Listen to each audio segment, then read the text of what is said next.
प्रिय दर्शकों, मेरा प्यार भरा नमस्कार। कहते हैं इतिहास किताबों में कलम से लिखा जाता है, लेकिन कुछ इतिहास आंसुओं, संघर्ष और बलिदान से लिखा जाता है। दोस्तों, आज से हम एक ऐसी श्रृंखला शुरू कर रहे हैं जहां हम मिलेंगे अपने देश के उन दीपकों से जो भयानक आंधियों में भी बुझे नहीं। इस कड़ी का पहला नाम है माता सावित्रीबाई फुले। 19वीं सदी का भारत, जहां औरत होना एक अभिशाप समझा जाता था, जहां बेटी की आंखों में सपने नहीं बल्कि समाज की बंदिशें उतरती थी। पढ़ाई पाप थी, किताब छूना अपराध और सवाल पूछना बगावत। बाल विवाह, सती प्रथा और छुआछूत ने देश की आधी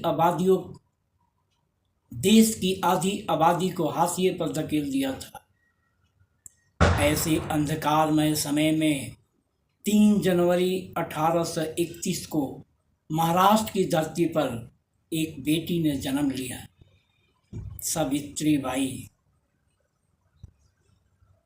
कम उम्र में विवाह, अक्षर ज्ञान से दूरी, लेकिन पति ज्योतिराव फुले की आंखों में समाज बदलने का सपना था।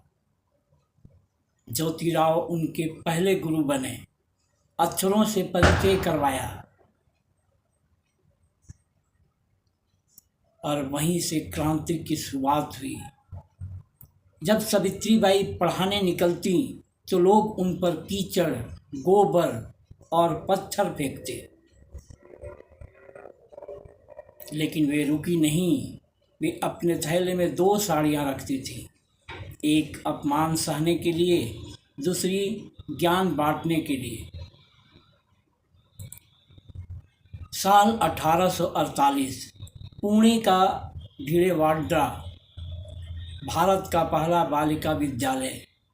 यह सिर्फ स्कूल नहीं था, यह सदियों की बेड़ियों को तोड़ने की शुरुआत थी।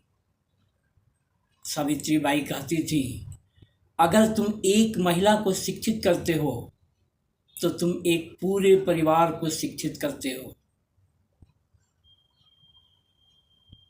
उन्होंने जाति नहीं देखी, छुआछूत नहीं माना, दलितों के लिए कुएं खोले, विधवाओं के लिए आश्रम बनाए, विधवा विवाह का समर्थन किया। 1873 में सत्य शोधक समाज के माध्यम से शोषितों को आवाज़ दी। वे कवयित्री भी थी। उनकी कविताएं औरतों को आईना दिखाती थी। तुम कमज़ोर नहीं हो, तुम्हें कमज़ोर बनाया गया है। साल 1897 प्लेग महामारी, जहां लोग भाग रहे थे, गलियों में मौत थी, वहां सावित्रीबाई सेवा में जुटी थी।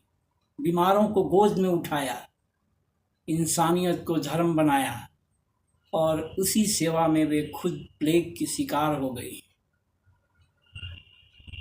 10 मार्च 1897 देह चली गई पर विचार अमर हो गए। आज जब कोई लड़की स्कूल जाती है, किताब उठाती है, सपने देखती है, तो उसके पीछे माता सावित्रीबाई फुले का कठिन परिश्रम, त्याग, बलिदान ही तो है।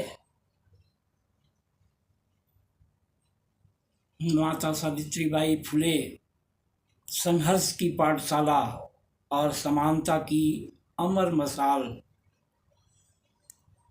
दोस्तों, चैनल को सब्सक्राइब और वीडियो को लाइक तथा शेयर करें, मुझे प्रोत्साहित करें। नमस्कार।